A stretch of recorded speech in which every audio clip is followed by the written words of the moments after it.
I buried someone alive, but it wasn't the body that was awake. The shallow grave still breathed. You think you've seen it all when you've spent most of your life, with a shovel in your hand and silence in your ears. But there are things that don't die properly, things that wait, things that still breathe, even underground. That morning, the fog was thicker than usual. The kind of fog that doesn't just sit in the air. It presses against your skin, as if it's watching, listening, as if the world itself had decided to hold its breath. I was called before dawn. No name, just a voice over the phone, gravelly, cold, a burial, urgent, no paperwork. No priest, you'll be paid double. Click, end of call. I should have said no. But when you've spent your life digging holes for strangers and staring into eyes that no longer see, you stop asking questions. Especially when money is involved. Especially when silence is safer. The body arrived wrapped in a bedsheet. No coffin. No formalities. Blood crusted beneath the fingernails, like death had been a negotiation, and it ended badly. The eyes were covered. But the mouth was slightly open. And for a moment, it looked like it was whispering something I couldn't hear. I kept digging, shallow, quicker than usual. Barely a meter deep. It wasn't right, but nothing about that morning was. The fog, the voice, the body that looked like it hadn't finished whatever it came here to say. I threw the sheet in, started shoveling dirt, and then I heard it, not a scream, not even a voice, just a breath, wet, slow, fragile, froze out, the kind of breath that sounds like someone waking up from a nightmare. Except this one was under the soil. My fingers clenched the shovel, but I didn't move. The sheet, it shifted. Or maybe my guilt played tricks on me. Maybe the dead sometimes twitch. Maybe my mind was twitching too. I finished the job. Too fast, too careless, but I walked away. I always do. That night I didn't sleep. The sound of that breath followed me. In the walls, in the ticking of the clock, in the stillness between heartbeats. And the next day, I went back. Just to look. Just to be sure I was still a man and not a monster. The soil had sunk, not the usual way graves settle. This one caved in like something beneath it had moved. Like something inside had pushed up, then given up. And in the center at the very top, there was a single tear in the earth. Like a small hand had tried to scratch out. And stopped. If you'd like, I'll continue now with the sheet wasn't buried with her. It had been 3 days since the burial. 3 days since. I covered her face with a sheet and a final layer of dirt, and told myself it was just a job, that whatever I thought I heard, it wasn't real. But when I returned on the third morning, the fog was thicker than ever, like the ground itself was exhaling regret. The graves had that damp smell again, the one that smells less like decay and more like memory. Heavy, dense. Alive. I didn't mean to walk past her grave, but my boots took me there anyway, and that's when I saw it. Something pale, soft, like cotton kissed with dust. It was the sheet, not buried, not tucked into the earth, folded gently like someone had taken it off and laid it on top of the soil. I felt the air tighten in my throat. There was no wind strong enough to pull that sheet out from under a meter of packed soil. No animal had dug through. The ground wasn't disturbed like that. It looked as if someone had unwrapped her slowly and climbed out, but the dirt was still pressed down, still whole, still sealed. I didn't touch the sheet. I couldn't. There's something about that kind of wrong. The kind you feel in your bones, not just in your skin. The kind of wrong that hums behind your ears like a warning only the dead understand. That evening, I closed the cemetery early. No visitors came anymore, not since the winter. The gates creaked shut with the kind of finality that always made me feel safer. Until that night. Because when I locked the small chapel beside the graves, the place where I kept the tools, the records, The forgotten crucifixes. I noticed the candle inside had been lit. I hadn't lit it. I hadn't even entered the chapel in days, but there it was, a small flame, dancing, and beneath it, something scratched into the old wooden altar, 4 letters, Beruria and E. Then the scratch line broke off, not like it was incomplete, but like someone was interrupted. I stood there, staring, long after the flame went out. The cold began to crawl. Up my spine, I could hear my own breath. And behind it, I swear, I heard another soft wet just like before. I didn't sleep that night. I don't know what scared me more, the possibility that I buried someone alive, or the possibility that she wasn't in the ground anymore. The breath came from inside the chapel. The next night, I didn't go home. I stayed in the small room behind the chapel, the one with the rusted cot, the cracked mirror, and the old oil lamp that flickered more out of pity than purpose. It was a room for the forgotten, and on that particular night, I decided I belonged among them. I locked the front doors of the chapel and pulled the bolt across the rear entrance. I placed the shovel beside the bed. Habit, I guess. Or maybe some deep, ancient instinct, one that still believed a long handle and a sharp edge could keep the dark out. The candle from the night before had burned down to a melted nub, but the scratch marks on the altar, Beruria, remained. I touched the wood, hoping it would feel like something explainable, like a child's prank, a splintered accident. But it didn't. It felt fresh, as though it had been carved by fingers that hadn't yet grown cold. I didn't eat that evening. Food felt distant, unnecessary. Instead, I sat in the corner and listened to what? I wasn't sure. The chapel had always made noise, wood shifting, wind hissing through the broken stained glass, rats, age, regret. But that night, there was something new, a sound that didn't belong to wood or wind, a rhythm that echoed like a breath, soft, labored, impossibly steady. Coming from behind the altar, I held the oil lamp forward. The flickering light painted long shadows that twisted like fingers trying to reach me. I moved slowly. I had learned not to run, not from sounds, not from feelings. Running never worked, not when the thing chasing you isn't outside, but inside your mind or your soul. Behind the altar, I found nothing.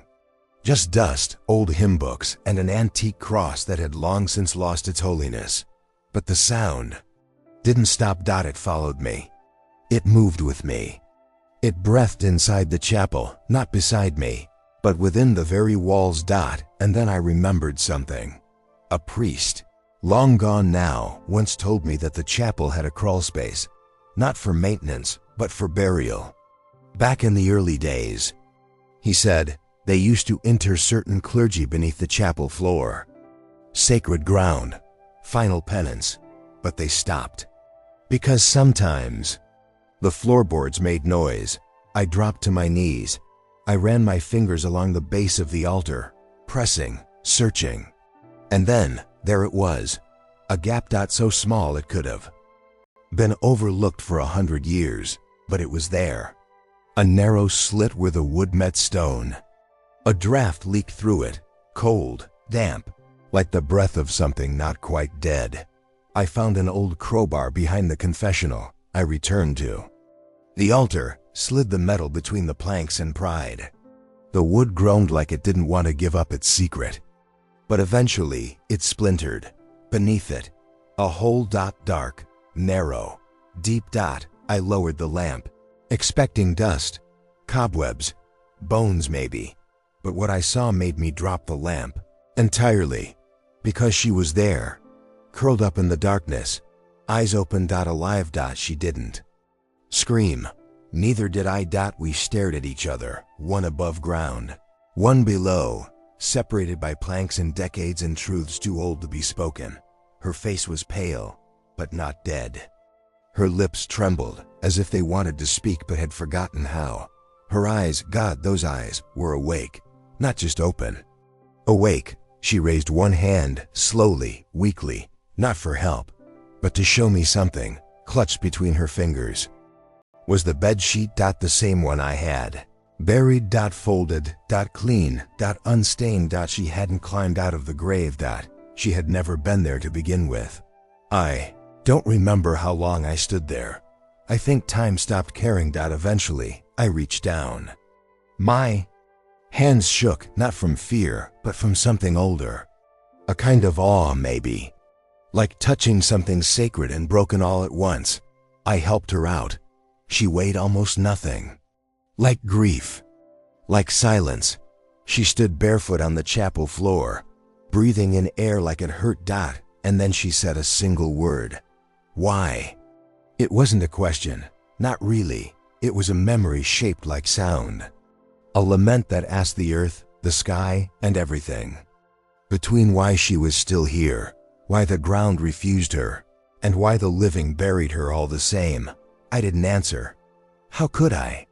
I was just a man who digs holes, and sometimes I bury the wrong things. We sat in silence for hours. She didn't tell me her name. Didn't ask. There are people who carry names like chains, who've been spoken about too often by people who never listen. Names become curses in some lives. So we sat in silence together. At dawn, she stood and walked to the door. I offered her a coat. She declined. She stepped out into the fog without looking back. And when I opened the chapel, the next night, there were 4 new letters scratched into the wall. So someone had been trying to write something. But once again, they were interrupted. And beneath the letters was the sheet, folded, clean, waiting. The letter she never finished. They say the dead don't write letters. They say if you find one, it was never meant for you. But some things left behind aren't messages, they're wounds. And wounds don't always close, they echo the day. After she walked out into the fog, I couldn't sleep. I paced the chapel floor, tracing the scratches on the wall with my eyes, not my hands. Touching them felt like inviting something back. It was nothing and everything. The beginning of something someone tried to say.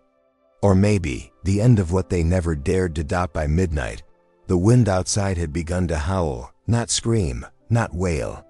Howl, like an animal circling its own death. The cemetery gates moaned, the crosses tilted. And inside the chapel, something else had shifted. The sheet, the one I had seen her holding, was now draped over the altar, not folded, not placed, hung like a warning, or a curtain before. A performance no one asked to attend. I approached it slowly. Its fabric was dry, but not empty. Inside its folds, something waited. I pulled it back, and there it was. A letter written in blue ink, shaky like someone with trembling hands had fought to finish it. Only it wasn't finished. The lines trailed off. The words were carved halfway into thoughts. But I read it anyway. To whoever finds this, I remember being warm, not safe, not whole, just warm. There was a man, not you. Another. I can't see his face anymore. I think he gave me tea. I think there was blood in it. I tried to speak, but the words came out backwards. He told me I had nothing to say, that I had said enough in this life. So he wrapped me in white, told me to sleep. I heard shovels. I remember a breath, my own. I tried to keep it quiet. They don't like when you breathe after they've decided you shouldn't. I counted dirt. I counted time. I counted myself in pieces. And then I forgot how to count. If you're reading this, it means the earth changed its mind. Tell the others. And that's where it ended. Mid-thought, mid-sentence, mid-truth. The ink bled at the bottom of the page, not from rain or tears, but from the pressure of a pen that had stopped moving too quickly. Like she'd been yanked away from the paper by something stronger than fear. I turned the page over. There was nothing else. No signature. No date, just the scent of something that had once been alive, and I knew. This wasn't the only letter. Not the first. Not the last. I spent the next day wandering the cemetery. Not aimlessly. I was listening. You see, the dead don't scream. They hum. When you've been around them long enough, you begin to hear it, the low, steady hum beneath. The soil.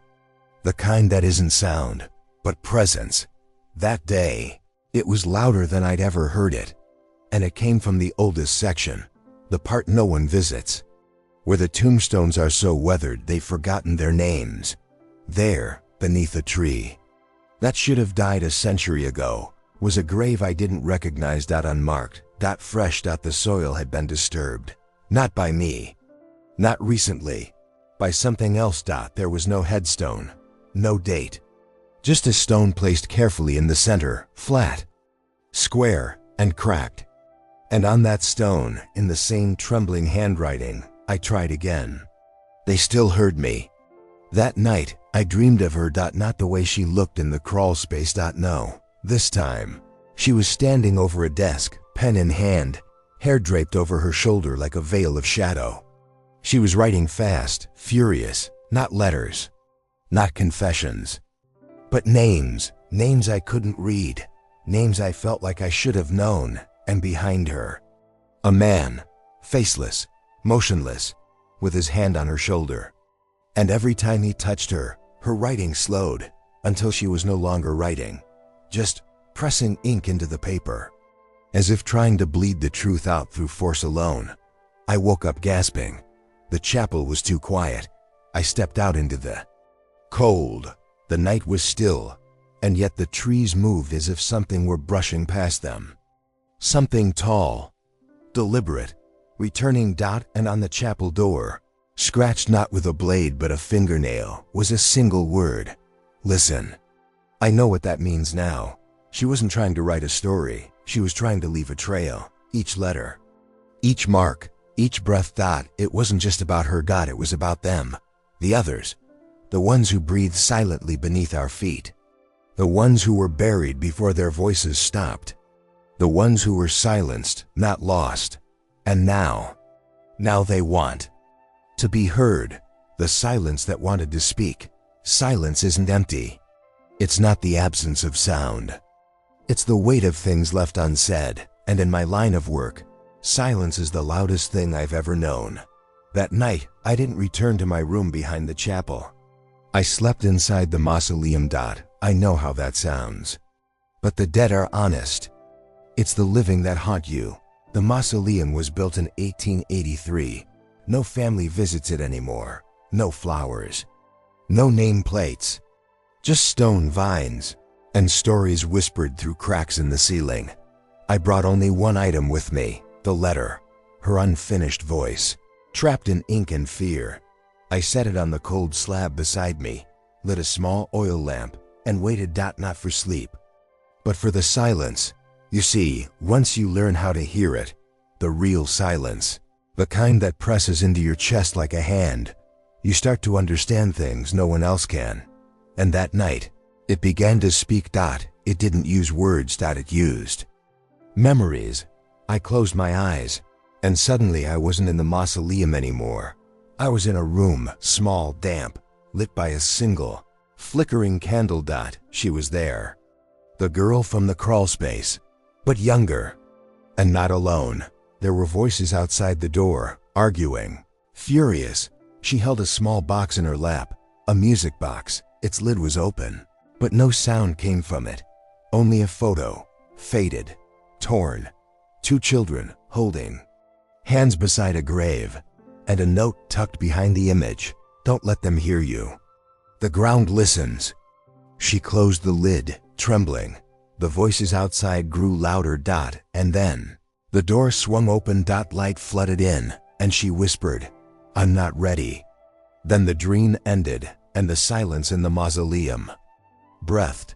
I woke to the sound of stone scraping against stone, not the heavy kind. Not the kind that screams as it's moved.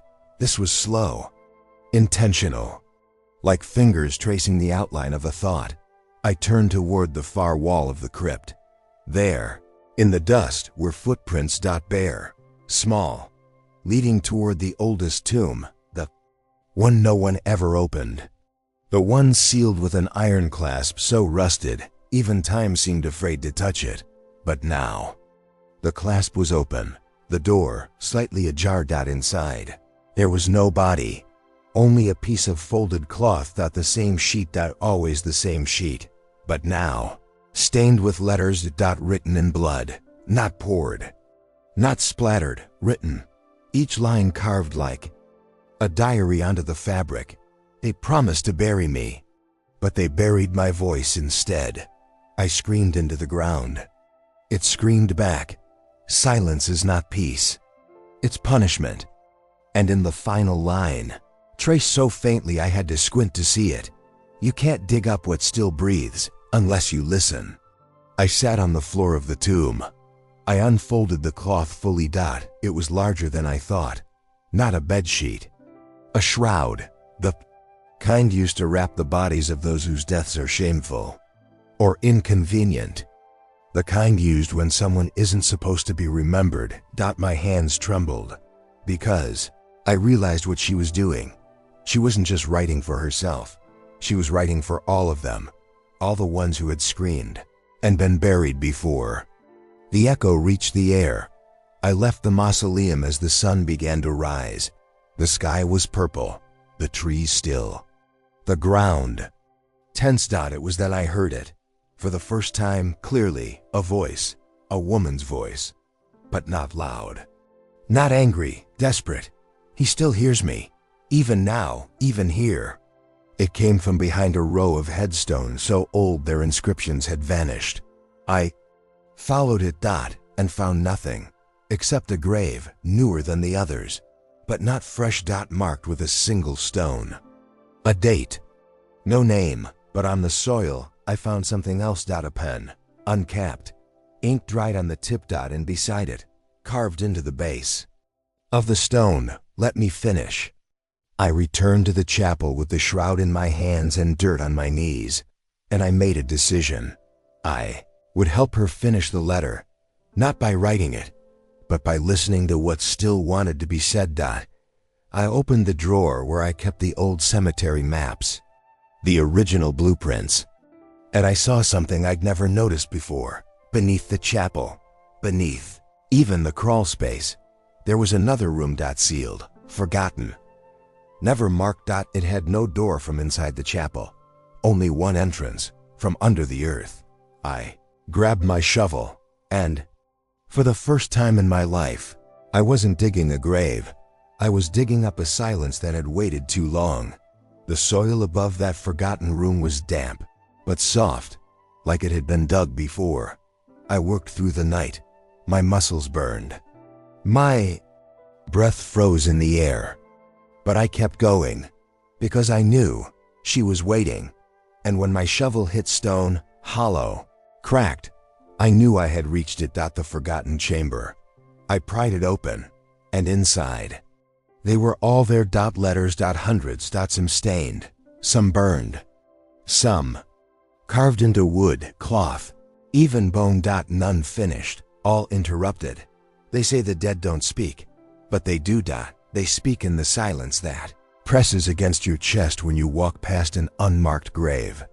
They speak in dreams, in breath, in the way ink refuses to dry until the truth is told. And now, I hear them all. Every night, and I'm still digging, still listening, because somewhere in those letters is the ending she was never allowed to write. And I promised her, with my hands, my silence, and my shovel, I will help her finish it. The room beneath the earth was never empty. When I lifted the broken stone that sealed the chamber, I expected dust, cobwebs, maybe bones, but the moment I pried open that forgotten tomb, the air changed. It wasn't just colder. It was heavier. Like walking into a memory that didn't belong to you, but somehow remembered your name. I lowered myself slowly into the space, the edge of the shovel scraping along the lip of stone as I descended. The oil lantern I carried trembled in my hand, not from wind. There was none, but from something beneath me.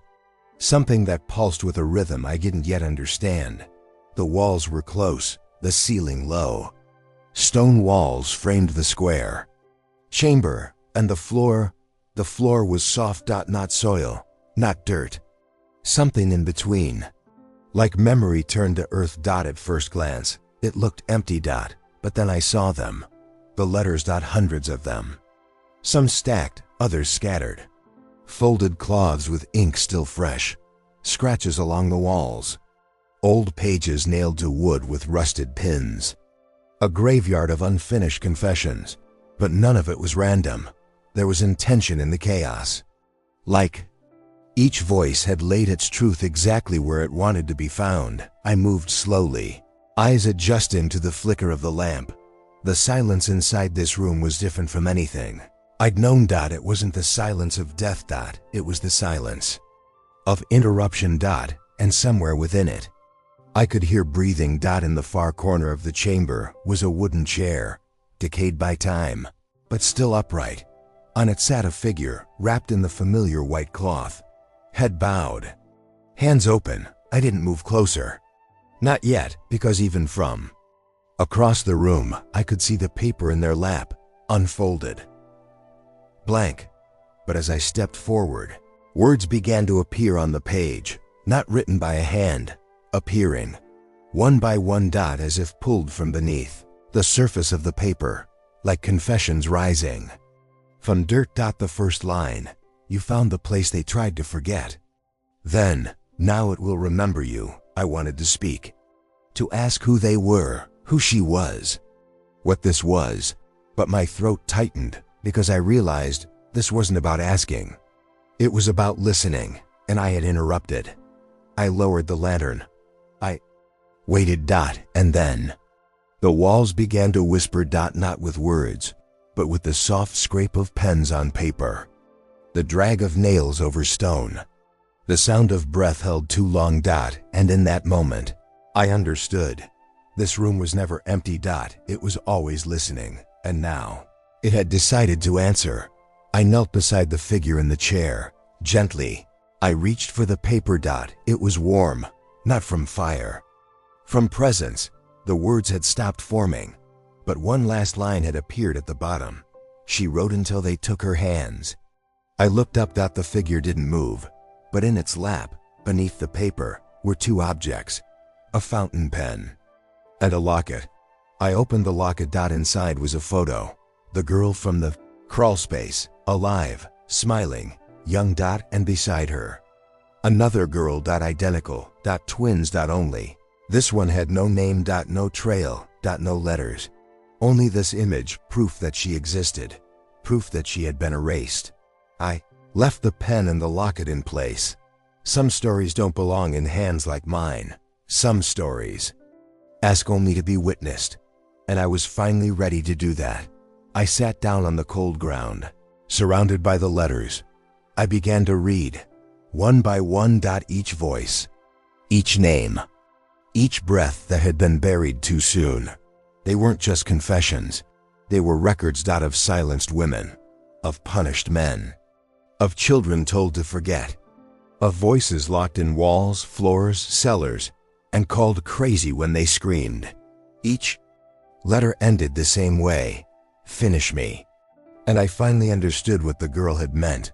Her letter was never just about her story. It was an invitation to join the ones who refused to disappear. I spent days in that chamber. I don't know how long exactly. Time changes in places like that. There's no hunger, no sleep, only silence. And in the silence, the truth unfolds. Eventually, I found her letter again, the one I had read that first night, still unfinished, still stained with the ink of memory. But now, when I touched it, it didn't feel like paper. It felt like skin. Alive, pulsing, remembering. And then I saw the final lines. They hadn't been there before, but now they glowed faintly beneath the lamplight. I remember my name, do you? I wept. Not because I was afraid, but because for the first time in my life as a gravedigger, I understood what I had buried. Not bodies, but stories, wounds, truths that never stopped bleeding. And now I had to unearth them all. One by one. Voice by voice. Name by name. I climbed out of that chamber just as the sun rose pale, gray, like a breath held between dreams and waking. and in front of the chapel door. She was waiting. The girl from the crawl space, but different. Stronger. Hold. She didn't speak. She didn't need to. She held out her hand, and in her palm was the pen, not to write the ending, but to begin the story again, what the letters remembered, that we forgot. She placed the pen in my hand like it was a ritual. No words, no commands, just her eyes, the same eyes that once blinked through layers of dirt and despair, now looking at me not as the man who buried her, but as the one who could help unbury everything. I wanted to ask her what to do. I knew better now. The dead don't give instructions. They leave invitations, and I had already accepted mine. She turned and walked into the fog. No sound, no footprints, only the faint scent of ash and ink left behind in her absence. Back inside the chapel, I placed the pen on the altar. Beside it, I set the first letter I ever found, the one with the unfinished line. And next to that, the folded shroud with blood-written truths. Then I waited for the silence to return. It didn't take long. By midnight, the air had shifted again.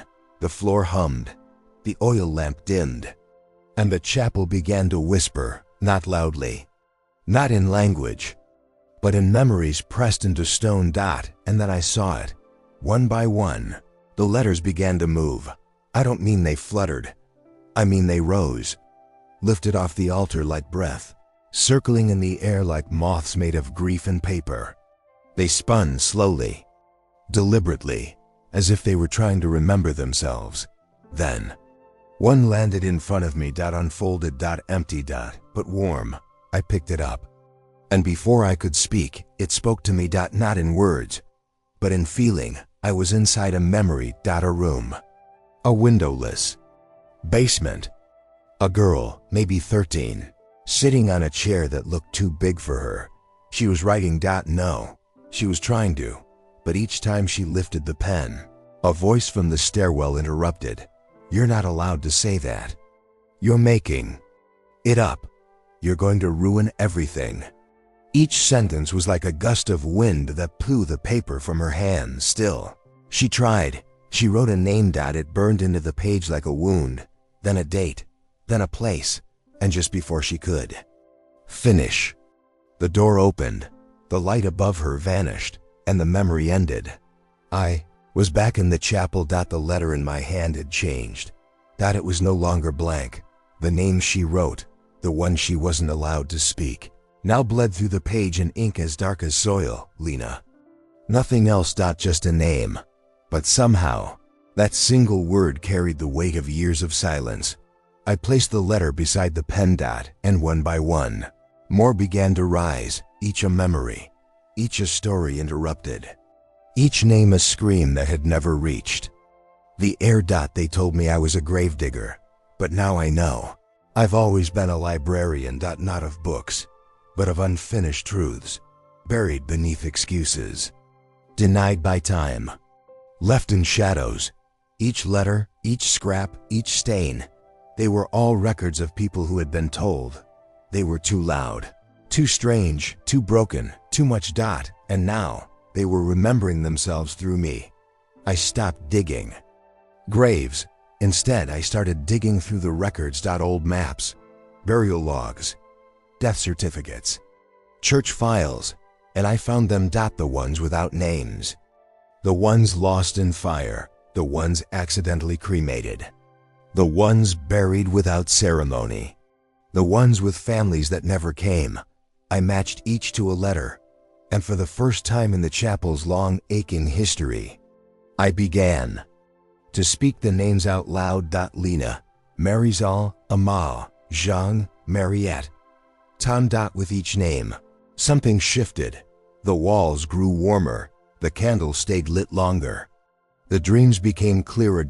And then one night, I spoke a name I didn't recognize. My own. It came out of nowhere. I was reading another letter when I heard it. Soft, whispered, from behind me, Jonas. I turned. No one was there, but I knew that was my name, the name I hadn't heard in decades. The name I'd buried along with the idea that I ever deserved to be remembered. And suddenly, I wasn't just digging up letters. I was digging up myself. Because the truth is, we're not so different from the dead. We get buried too, under guilt, under shame, under what they told us we couldn't say, couldn't feel, couldn't be. We silence ourselves to survive, and we forget that silence is a slow, unmarked grave. But these letters, they knew better. They remembered everything we were afraid to. So I kept reading, every night, every name, every unfinished line. Some I cried through. Others I read in silence, trembling, and some I couldn't read at all, because they were written in my handwriting. I don't know when I started writing letters. I couldn't remember writing, but they were there in the stack, folded just like the others, sealed with soil and blood and truth. And inside, pieces of me I thought I had buried so deeply that even time wouldn't find them. I had written about a brother, a scream, a room without windows, a decision I never forgave myself for. I won't tell you more than that, because some graves are still too tender, even for me. But I will tell you this.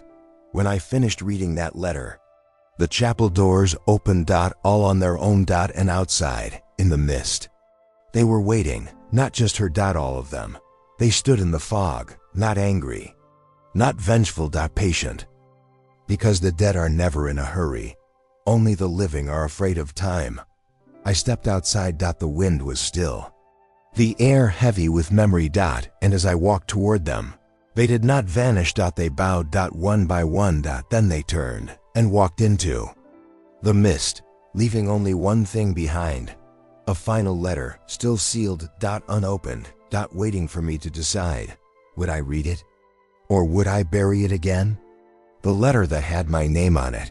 There's something terrifying about seeing your name in someone else's handwriting, especially when you never told them what it was, especially when the person who wrote it doesn't breathe anymore. But that's what I found on the final letter. A name, written carefully, as if the hand that formed it knew it would be seen long after it stopped moving. Jonas. Not to the gravedigger. Not to whoever finds this. Jonas. My name. The one I hadn't spoken in 20 years. The one I thought had died in a different life.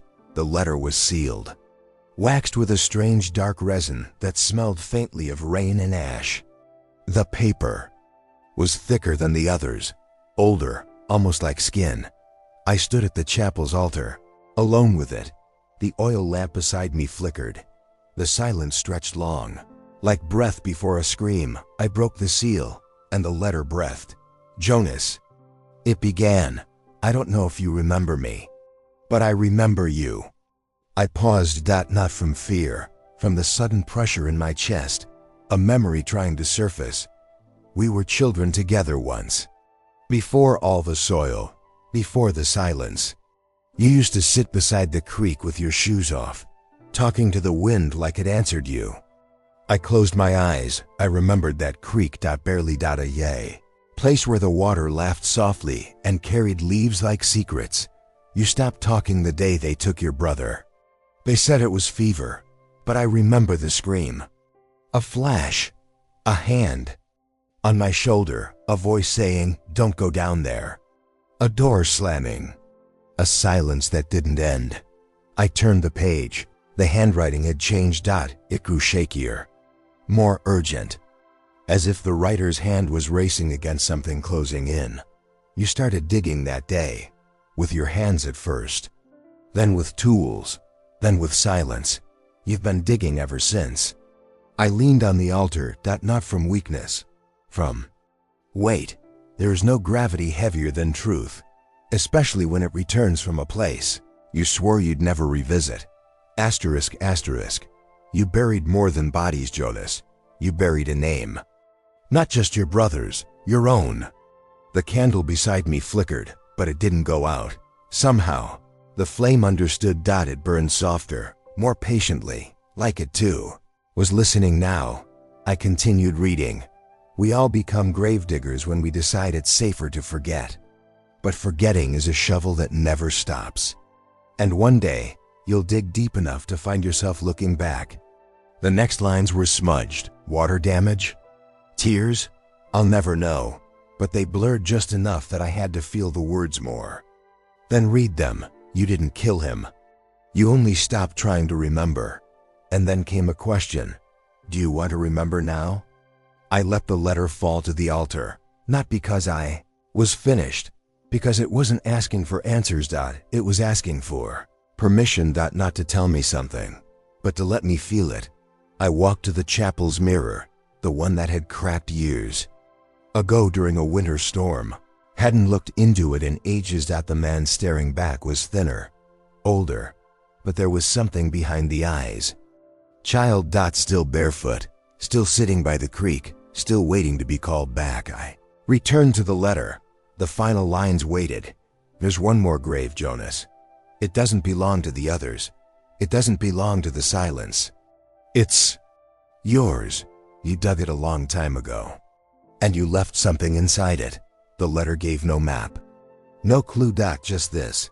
If you find it, you'll remember the sound of your name spoken with love. If you don't, you'll keep digging forever. I didn't sleep that night. I walked the cemetery in the fog, letting my feet move without logic. They knew, and they led me. Not to a marked stone, but to a patch of earth, under the oldest tree, the one with roots that curled like fingers gripping the dead.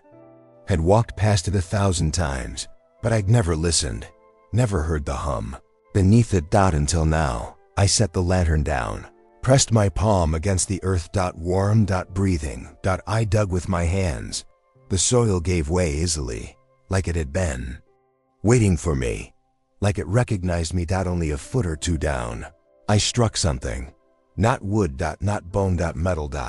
A box. Small, rusted, locked. I held it in my lap. The wind stopped. The trees stilled.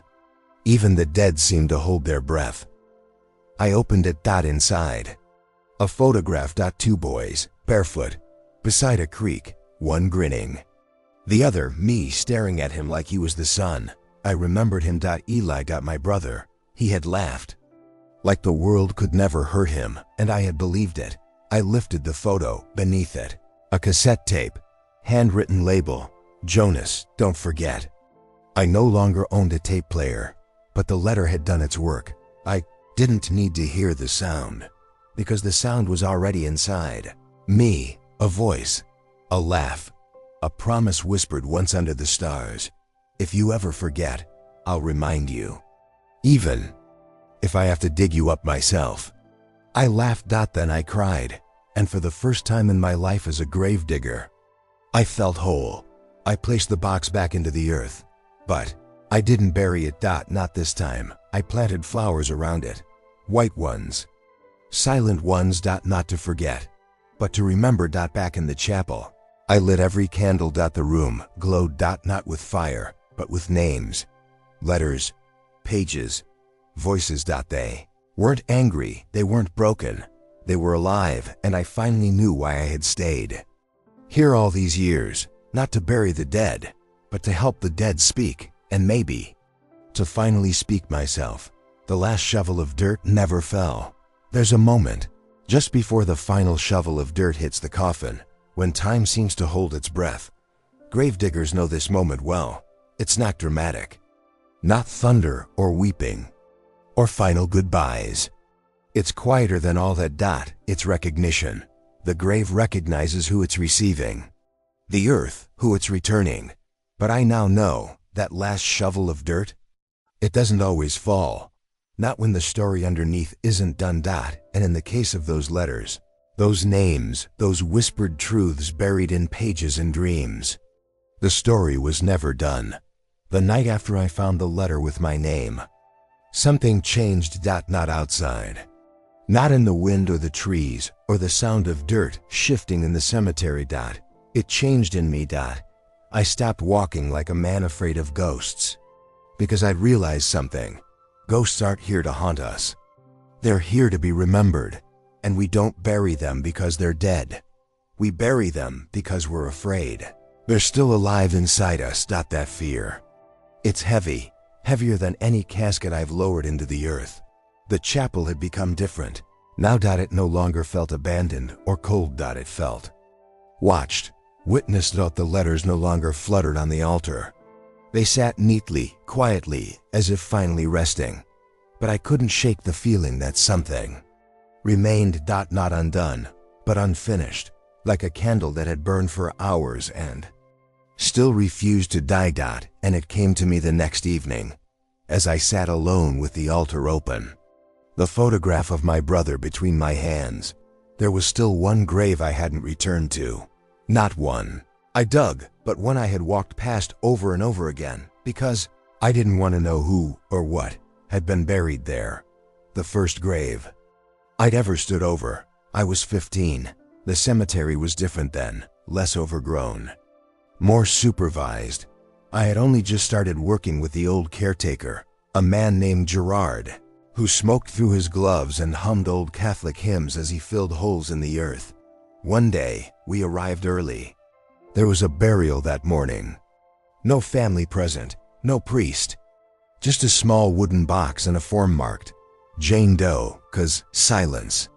I didn't understand it at the time. Gerard didn't explain. We buried her in the corner, near the willow that drooped like it had been listening too long. No marker, no blessing. Just silence. I never saw that box again. Never spoke of it. Until now. That night, I returned to her grave. I knew exactly where it was. The willow tree hadn't moved. It never had to. It just listened. The ground there was flat, forgotten. No foot ever paused near it. No flower had grown over it. But when I stood there, I felt it. The breath, not wind, not a trick. The same breath I heard the day I buried her. The same breath I'd buried again and again, in others, in myself. In every letter I refused to read until the silence grew too loud. And now, it was time. I brought only a lantern, and my hands. No shovel. Some graves you have to feel your way into. As I scraped away the surface, I whispered, "I'm sorry I didn't remember you sooner." The ground responded not with movement, but with warmth. As if it had been waiting for me. About a foot down, my fingers struck wood, not rotted. Not broken. Preserved. I opened the box. Inside wasn't the body. It was a journal, wrapped in silk, tied shut. When I unwrapped it, the cover read, "To the one who will one day hear me." I opened to the first page. There was no name. No introduction. Just a sentence. I screamed once, and the silence made me a liar. Each page after told a life. A girl born to a house of rules and fear, taught that her voice was dangerous, punished when she used it, punished more when she didn't. She wrote about the nights she practiced disappearing, the way she folded her shadow smaller so it wouldn't make noise. She wrote about the day she stopped talking, and the man who said, "That's better." She wrote about leaving. Running. Being found and buried, not because she died, but because someone said she wasn't useful anymore. I read the entire journal sitting in the dirt. No tears. Just awe, because somehow I knew her, not her name, not her face, but the echo she left in me. She was every letter I'd ever found, the root of the silence. The moment the earth stopped being earth and became a vault, a place where truth was locked, and only the desperate or the broken ever heard the knocking. And now, I had opened it. I placed the journal on the altar. No other letters moved. The chapel was still, and then like a breath before sleep, the candles extinguished. One by one. From wind, from completion. I left the chapel door open that night. I wanted the wind to come in. To carry her words out. To let the names fly across. The headstones settle on trees, echo into the bones of the ground. And as I walked through the cemetery under a moonless sky, I realized the last shovel of dirt never fell, because some graves aren't meant to close, not until the story inside them is finished. And now, I was almost ready to finish mine. I was never just a gravedigger. They used to say I was just the man with the shovel, the one who waited quietly until everyone else left. The one who stayed behind to close what others couldn't bear to look at. And for a long time, I believed that was all I was, a gravedigger, someone who finished stories. But now, I know the truth. I never finished anything. I witnessed it and buried it. And in doing so, I became part of it. The morning after I returned the journal to the altar, I found the chapel changed. It was brighter. Not from the sun. The fog still clung to the windows like old sorrow, but from within, something had been released. Or maybe, welcome. The letters were still. No longer whispering. No longer bleeding. Just resting. I stepped forward and noticed something new. A single page resting atop the folded journal. It wasn't old. It was fresh. And written in handwriting I recognized as my own. This is my confession. The page read like something written in a dream, but it wasn't one I remembered writing. I thought I was here to bury the dead, but I was always here to unbury the living.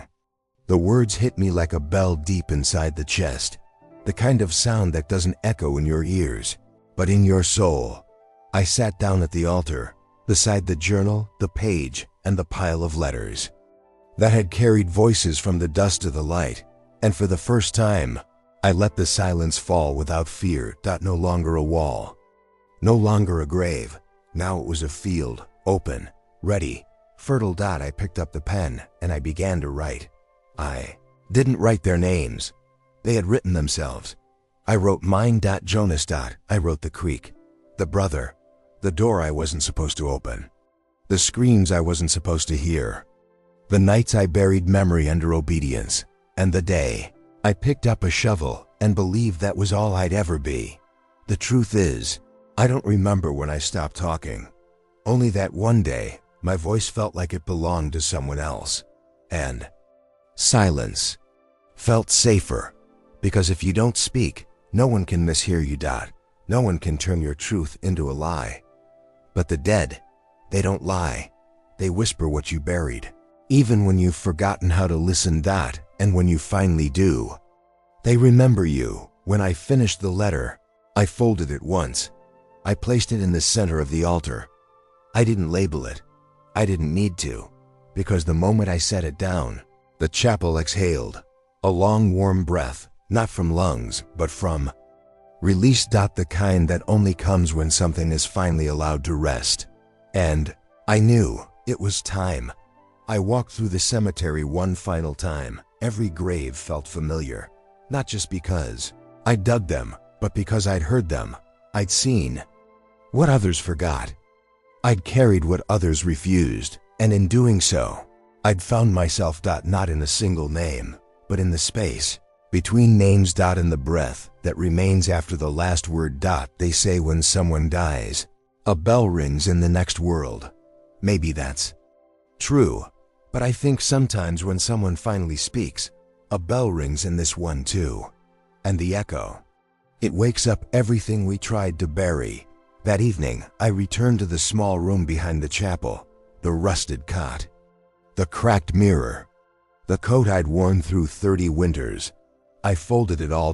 Not like I was leaving, but like I was ready. I walked to the door. I stepped outside, and I left it open. Just a little. So if someone comes after me, someone with a kava, shovel and a silence in their chest, they'll know they're not alone, and they never were. Now, I walk the edges of the earth, not looking for graves, looking for letters, looking for the voices people were told to forget. I listen. And sometimes, they speak back. In dreams, in fog, in pages that write themselves, and when they do, I write their names, not to remember the dead, but to remind the living. You were never meant to be buried. You were meant to be heard. So if you find this page, if you're reading this now, if something inside you still trembles at the sound of your own name, pick up the pen, not to tell a new story, but to finish the one you thought had ended. Because the truth is, you were never just someone broken. You were the keeper of a silence that needed light, and now, you are the voice that digs it free.